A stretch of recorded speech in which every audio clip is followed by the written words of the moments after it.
મિત્રો 10 વાગી ગયા છે અને આજે અમારે જવાનું છે નિશાળે. આજે સાસ મકરસો પડ્યો હતો અને દાદી ચક્કરિયા શેકેલા છે. રોટલા પણ કરી ગયા છે, ગળેરા છે. આજ બિરાનો પહોંચ્યા છે અને દાદા પણ ખાવા બેસી ગયા છે. જુઓ દાદી મને પણ આપો.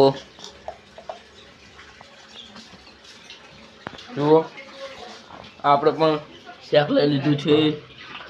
આજે તો ફુલાવાનું શાક બનાવ્યું છે અને સરસ મજાની તાજી છાશ છે. જુઓ તાજનું કરવાનું છે, તાજનું.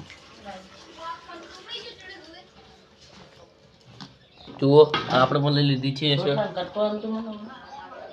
રોટલા કટવાનું. દાદી પણ બેઠા છે અને વાસણ પણ બે દિવસ જોયું છે. જુઓ અને સરસ મજાનું ફુલાવાનું શાક બનાવ્યું છે. તો મિત્રો અમારો બ્લોગ સારો લાગે તો લાઈક શેર અને સબસ્ક્રાઈબ કરવાનું ભૂલતા નહીં. અને ફેસબુકમાં જોતા હોય તો લાઈક શેર કમેન્ટ અને ફોલો કરવાનું ભૂલતા નહીં. મળીશું બીજા બ્લોગમાં.